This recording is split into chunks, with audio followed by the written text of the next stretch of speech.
Hey everyone, this is going to be a lecture or presentation on the future of kinesiology, and I feel I should probably draw some recognition and root this lecture in a couple of different points. One, that it is coming to the end of the year of 2023, and so some of this will be very contextualized to that time, not necessarily meant to be viewed, let's say 5+ years down the road, or potentially even 2 years down the road.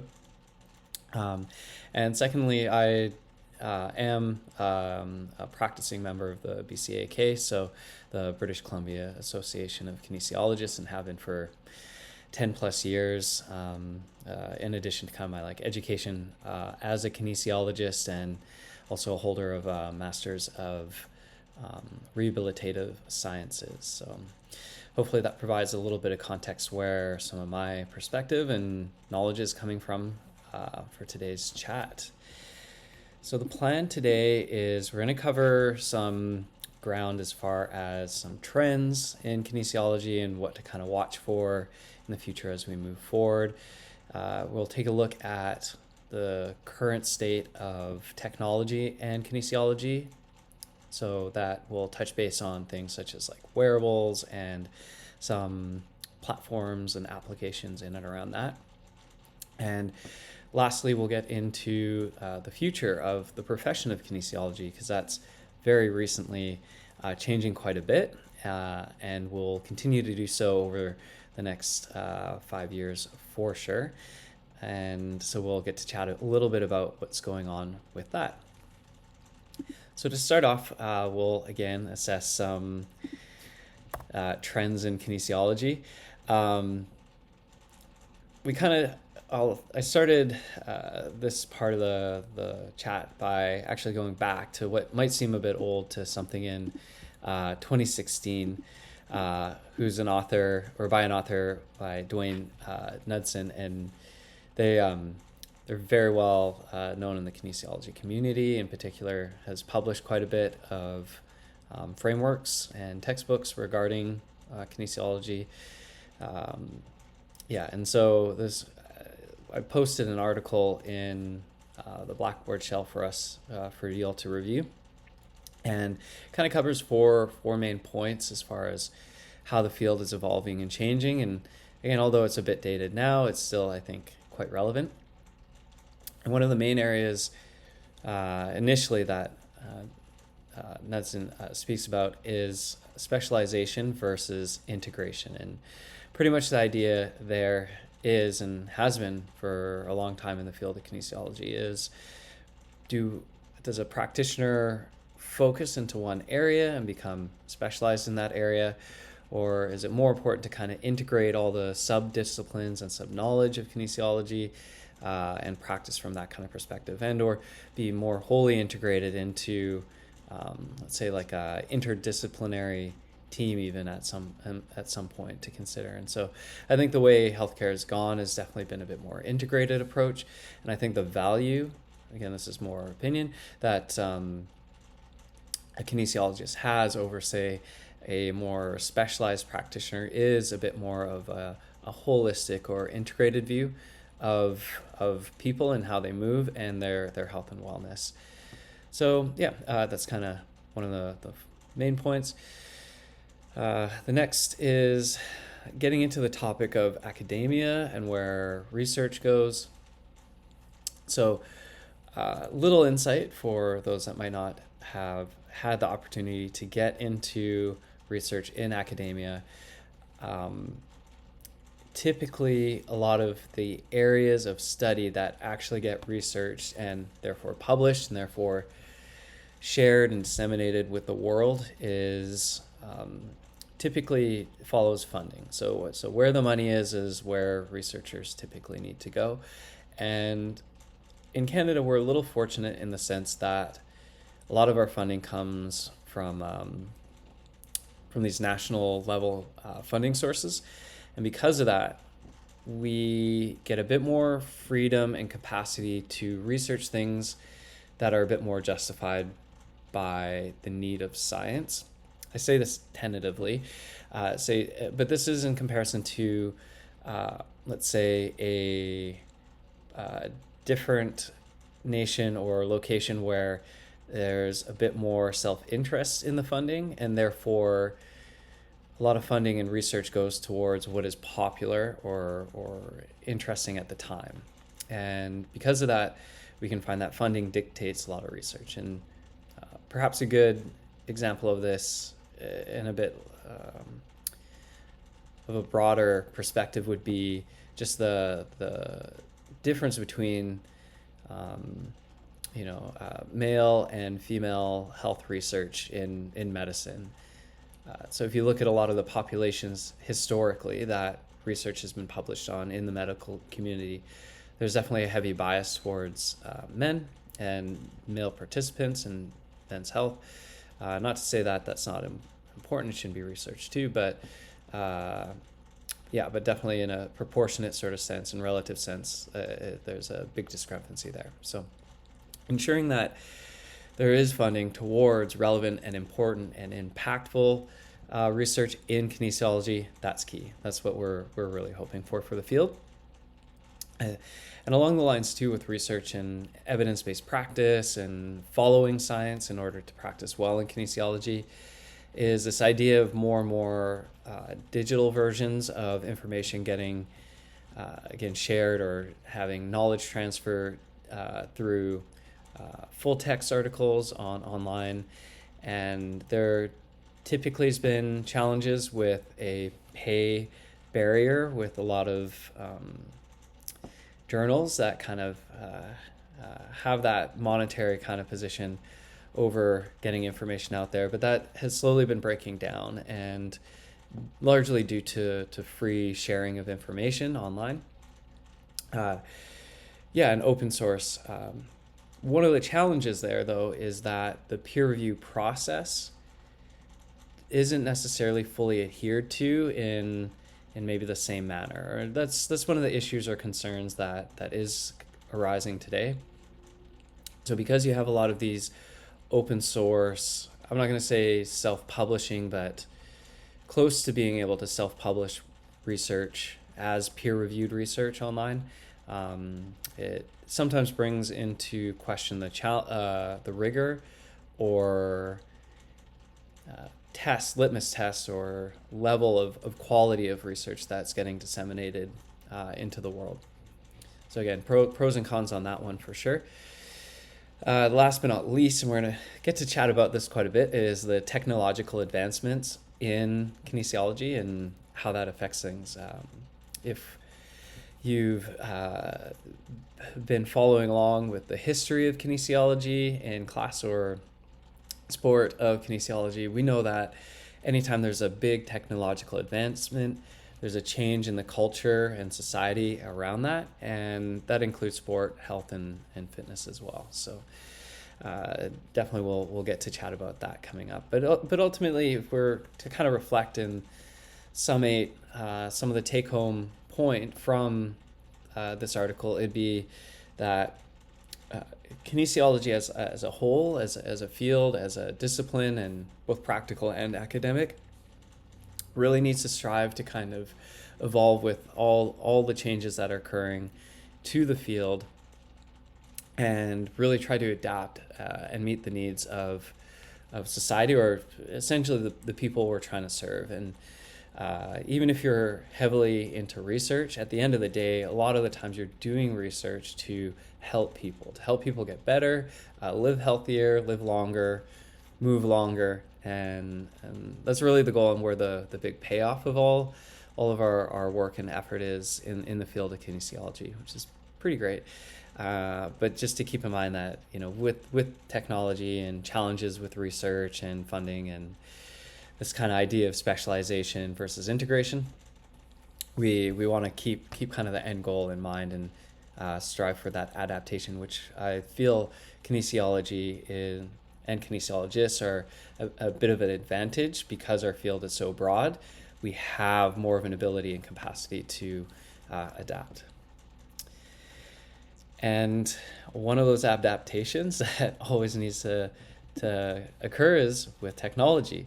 Clearly I'm doing some editing on my screen sharing here as we go. So with technology, one of the great things that comes with it is more efficiency, effectiveness, and they're tools. They're tools that we as people get to use to leverage our lives to either make them easier or better in some way. And I think it's no different when it comes to kinesiology, either the study of or the practice of. And one of those things that occur or has occurred recently that's really great is online education. And I've generally been a fan of it. I took opportunities in my undergrad to take online courses. My master's degree was online as well, and really beneficial because I could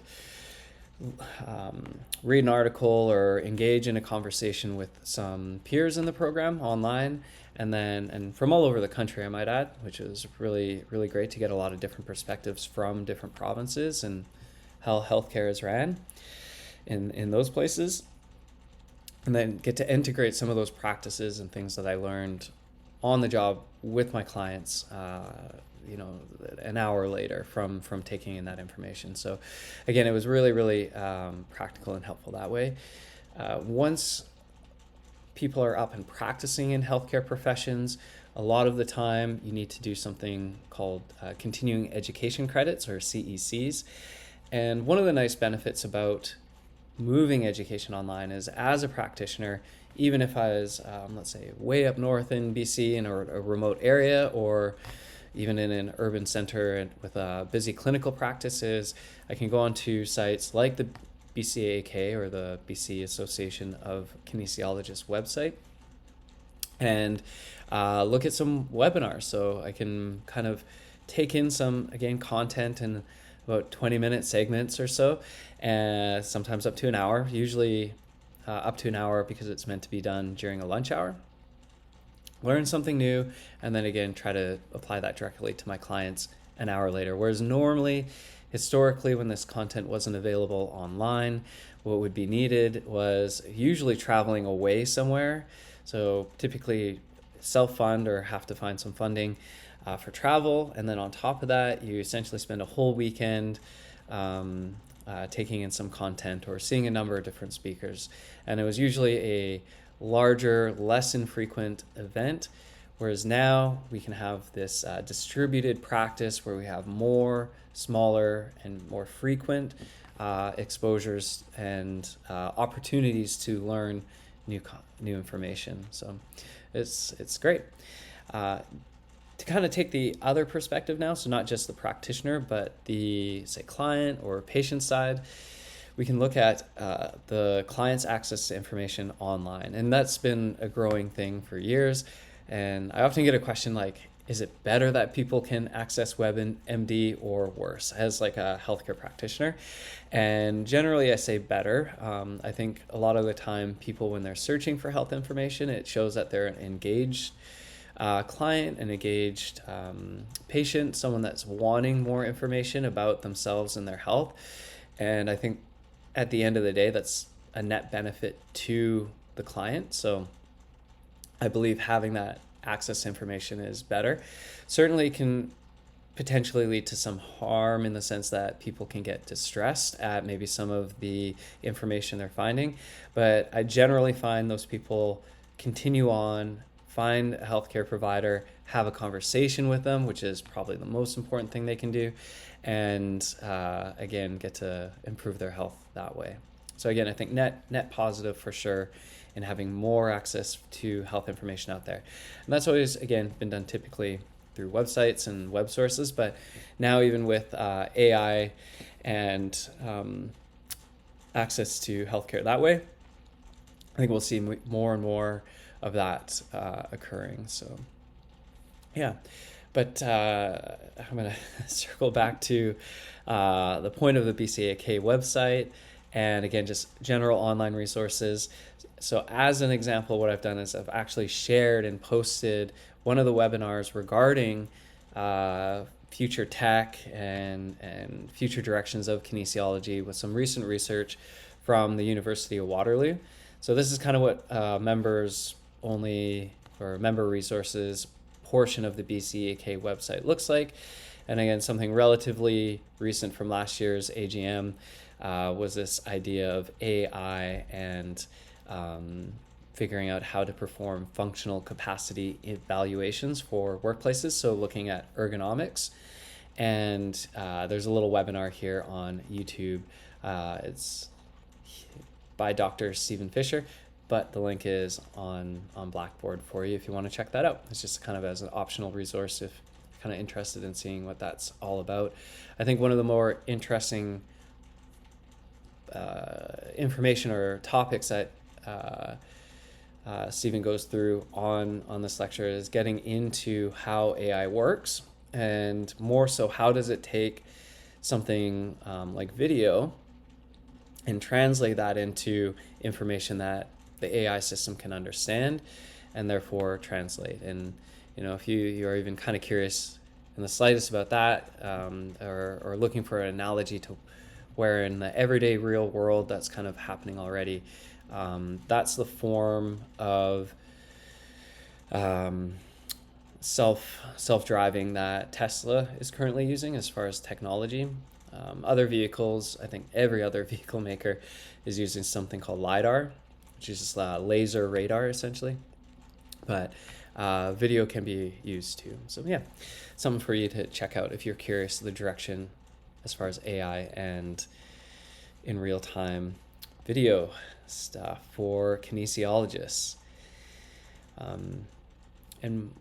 So one of the points that Stephen makes at the end of his lecture is this point that the more kind of knowledge or data points that we can gain of someone while they're performing their job, the more integrated picture we have, the better understanding we have, the more we can kind of help them out and assess them. So to that end, one of the next points we're going to talk about is wearable tech. And most of us already have some sort of wearable on them.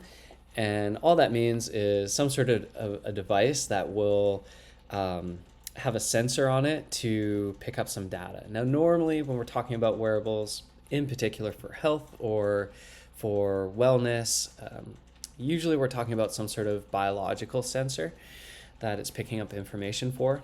But we can also just have like a physics-based sensor like accelerometer, which would be also in watches most commonly, and our phones.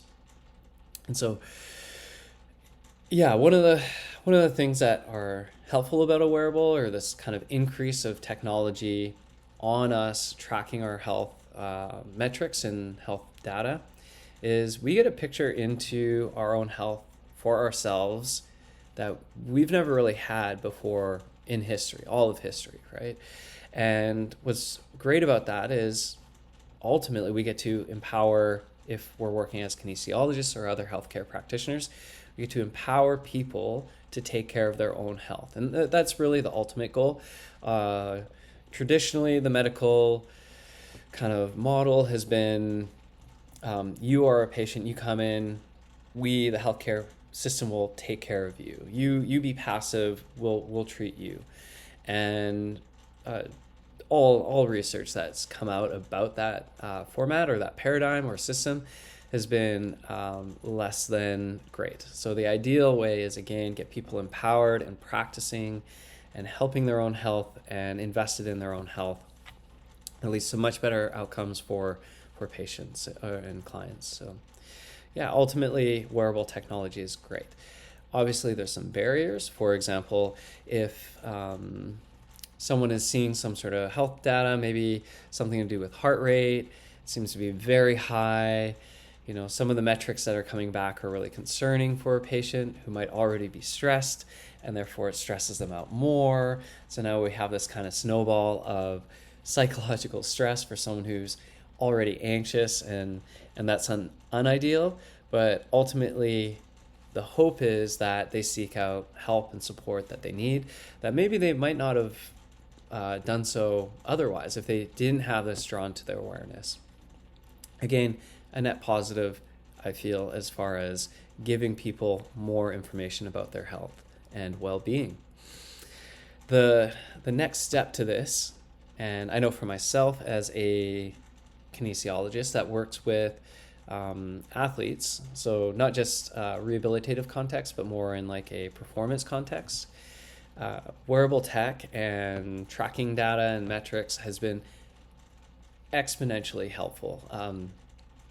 The amount of information that I can get about my clients, not just from subjective self-reporting, which is still really important, but objectively measured data as far as how much sleep they've had, resting heart rate, steps in a day, and then more specific metrics about nutrition, and as well as their exercise and program training, of course, has been really beneficial. It cuts down a lot of conversation that we need to have about what was done, and we can shift that focus of the conversation more to what needs to be done and what they can actionably do to improve.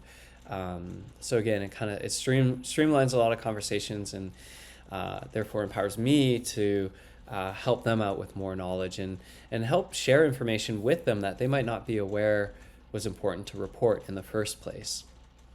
As knowledge holders, kinesiologists, it's really challenging sometimes to get the information we need from our clients. And so this is definitely one way that has helped and improved that for sure.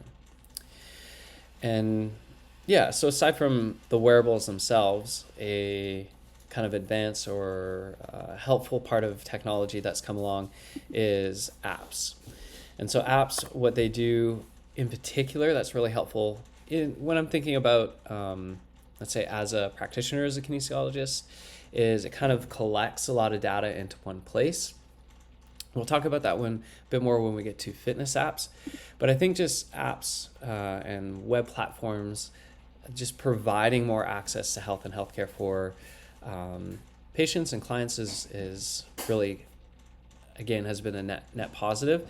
So some of the apps, you might be familiar with a lot of these, but not everyone is. And I think it's important as someone in healthcare to know a wide variety of good applications or apps that help people and that you can refer them to or suggest that people check out if they have a certain interest in an area that you might not be an expert in, but knowing where to send them is really great. So to kind of top of the list, Apple Health app is probably the most straightforward in the sense that it's just a data collection source spot, a single source or a single spot that you can go to kind of see a whole bunch of information from potentially a bunch of different apps that you sync up to it.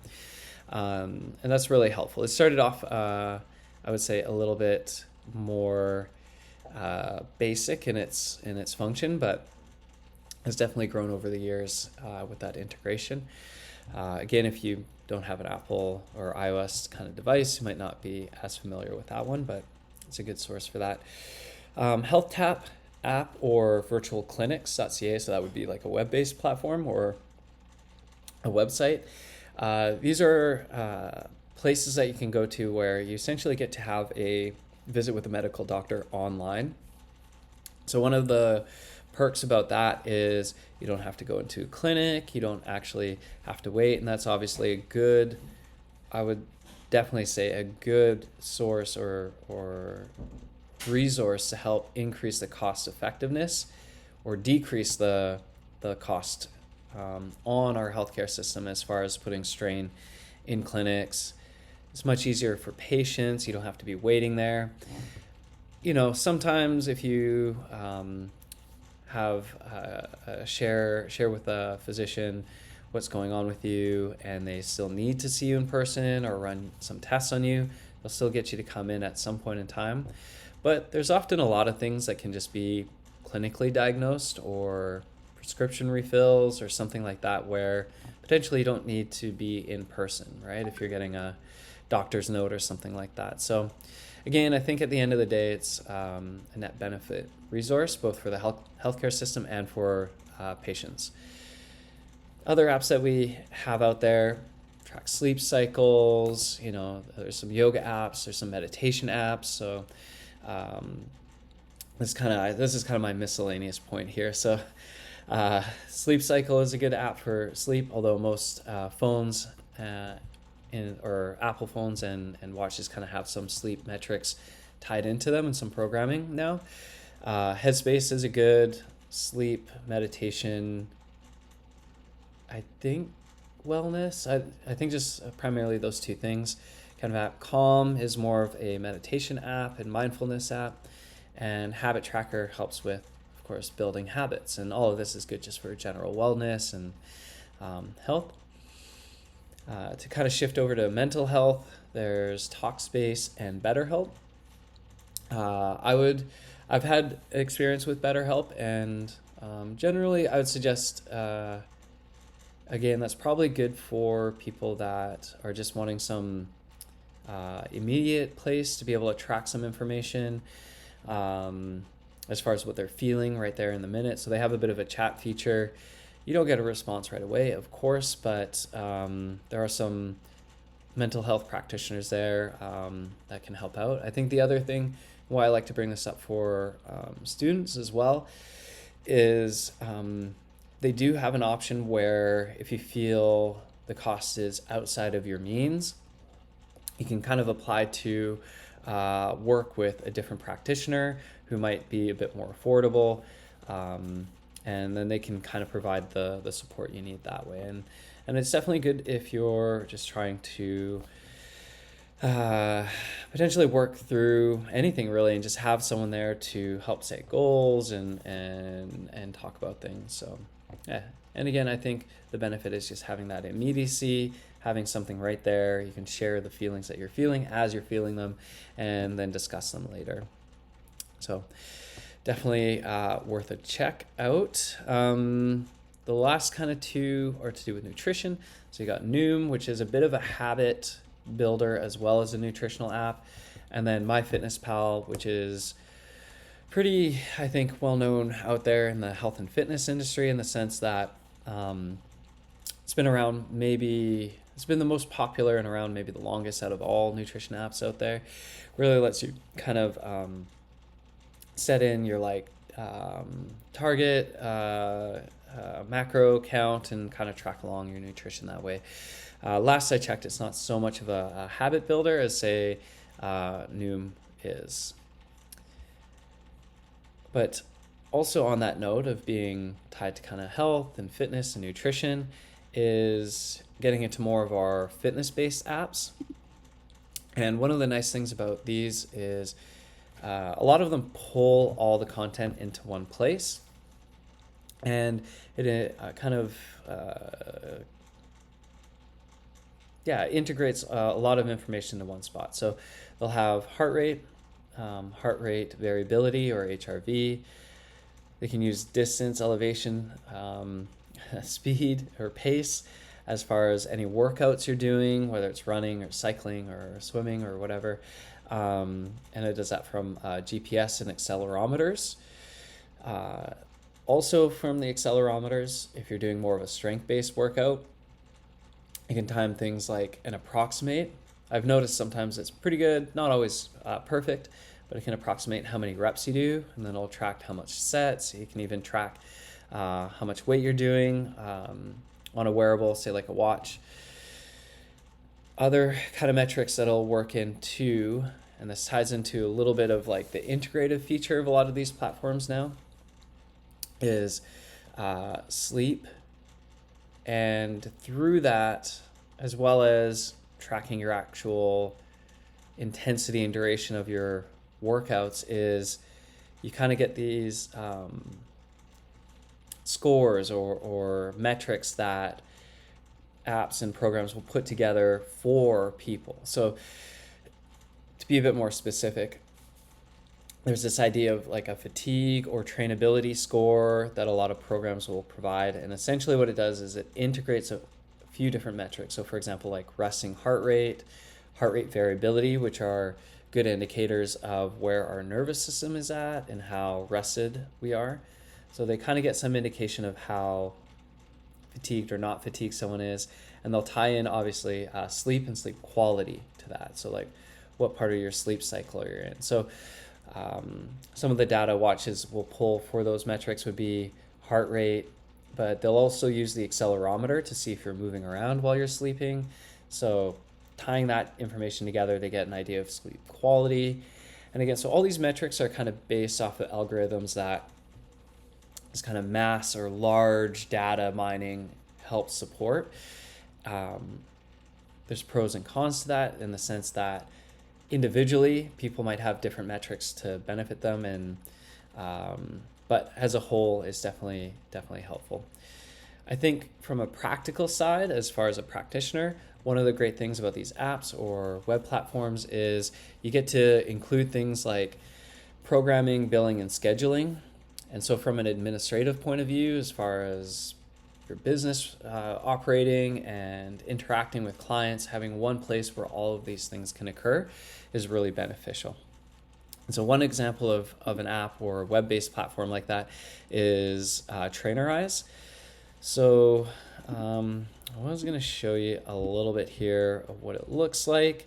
So you kind of get this program. This is just a demo client, but you can have all their information kind of in one source.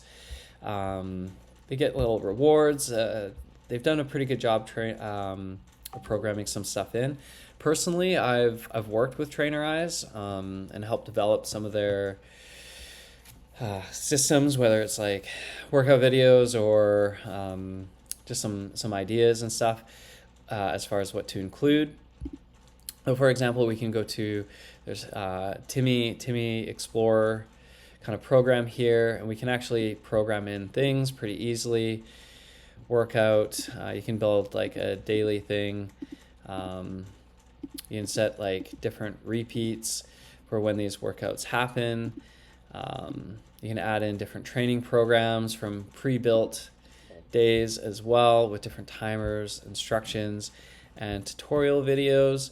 So definitely quite inclusive of what these platforms can do and provide your clients. But again, that integrated knowledge from your clients' wearables is really, really helpful on that end of things. Continuing the discussion with AI and what that kind of holds for our future with technology and health, and empowering people with knowledge and capacity to be self-directed in their health. I think there's a few questions and question marks around that.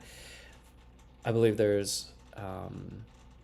be interesting to see how this tool is used in the future by practitioners as well, so not just the clients and patients on that end, but how will we use this to leverage our own work? Again, AI is a tool, and as of now, it's a good tool, but still needs a lot of assistance from practitioners. And having a human filter is what I'll call it, between providing information and then checking for correctness is one, but the second part is also actually delivery and interpretation of that knowledge to put into practice. And that's always the art and knowledge of practitioner. And a good example, I think, of this would be just a very point of people being able to go to, say, on ChatGPT and just ask for a training program. If you think of a practitioner or a rehab program, if you purely think of a kinesiologist or physio as someone that's just a knowledge holder that just programs, knows how to program specific for an individual, AI can probably do that and do it well enough for most, let's say, healthy individuals, right? So kind of ask for a program for somebody, give some parameters, and sure enough, and I've read through a few of these, and they're pretty good. They're fine, I think if you take out some of the nuance that individuals might need or want for themselves, if there's like special cases to do with problems with their health or injuries or something, I think some of the programs I've seen generated aren't as good. But I think at the end of the day, you get some basic program that's okay, So the question is, why do we need kinesiologists anymore? Why do we need personal trainers? Why, what is their use if anyone can just go to AI? Why are we paying $80 to $150 for a half-hour session with any of these practitioners? And I think at the end of the day, it's always going to come down to the fact that it's someone's health and healthcare, and having that human presence to be there for that delivery. And as I mentioned earlier, it's the art or the filter that we as practitioners can provide between the content and the client and their goals. And there's definitely a lot of nuances that I don't think AI yet, anyway, who knows what it will become capable of, will be able to do.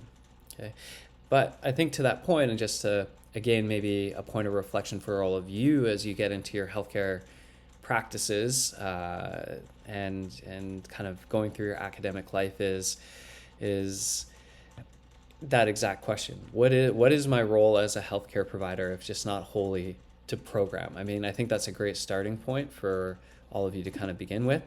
But if we consider for a moment even something as much as observational feedback, what does that look like? Well, KimTai is a program that essentially you can select what sort of a workout you want, what do you want to focus on, and it generates this program for you, and then uses computer vision, which again is a form of AI that uses video and or image to, you can see, overlay and essentially understand what it's seeing, and then can provide feedback based off of what it's seeing. And so if we have our trainer here on the one side, and they are providing some workout to someone in their home, in their kitchen, like this person, and you can actually measure with roughly an approximation of how good or the quality of the reps based off of the person's biomechanics and the camera angle. So that's pretty impressive, and I think again goes to show that there's something extra to having an actual healthcare practitioner in your presence to be able to work with you. That again, not all AI systems will work. I think for some people who are very self-motivated, maybe have a lot of health knowledge and don't necessarily have to have that human interaction to be able to work towards their goals, I think this would be a good platform and a good direction for those individuals. But there's definitely a percentage of the population that will always need someone there, someone to hold them, a person to hold them accountable and work through things with them. So yeah. And I think that keeping that in mind as we talk about the future of kinesiologists and kinesiology in BC is kind of an interesting one, and it's undergoing some huge changes right now. So let's take a look at that. Our big thing that kinesiologists are doing right now is they're going towards becoming what's called registered. So registered kinesiologists. This has already happened in Ontario. And one of the great things about that is, I should even step back and talk about the history of. So kinesiology, since its inception, which just for argument's sake, we can ballpark around late 70s, early 80s, really came into its own as a field of knowledge. But the practice of kinesiology really didn't kind of settle in to the allied health field and healthcare field picture until about maybe mid 90s, let's say. It's had a good foothold by that point in time.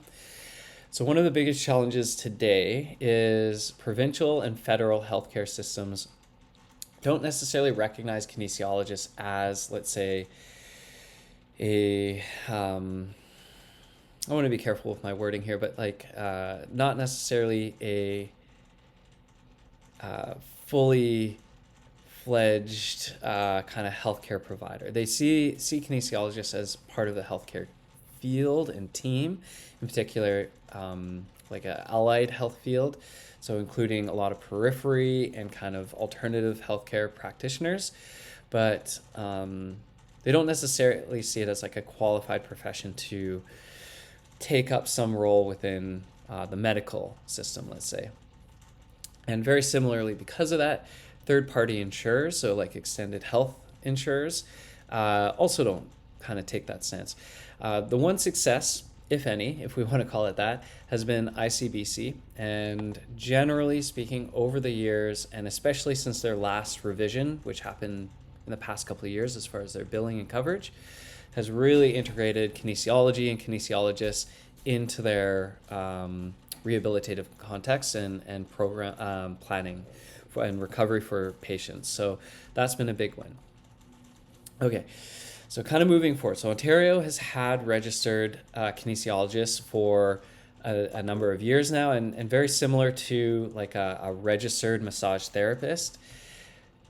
What that means is there's some sort of examination that people have to pass to say we're qualified at this level. We all meet a certain level of standardization in order to practice this profession. And and that's existed for massage therapy.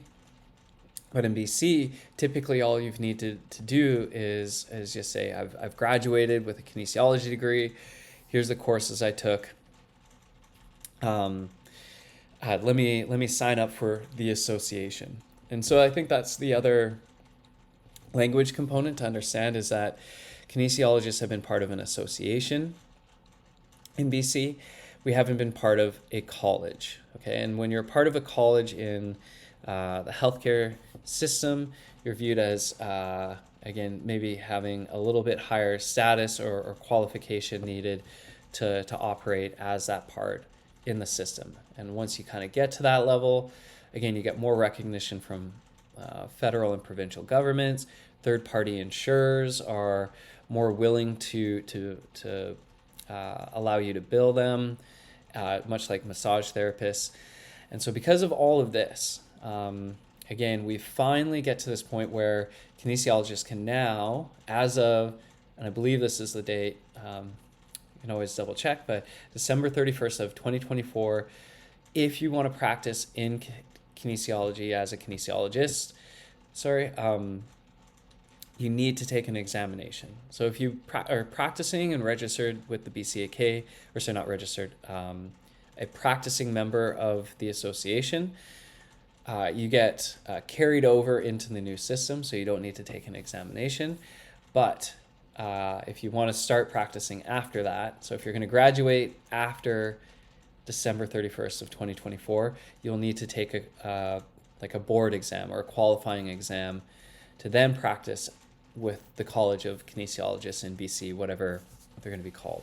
Okay, and again, the big benefit there is more money, more recognition. So the general population will start to know and recognize kinesiologists more, which again has already been happening significantly, I'd say, in the past 10 years, 15 years in particular.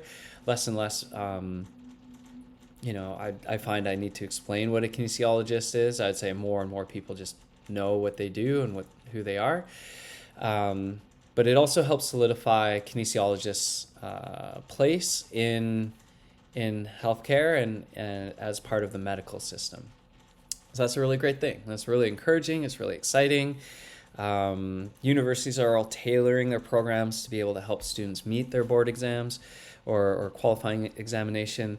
And I think it's really exciting to have that spot solidified for kinesiologists in the medical system.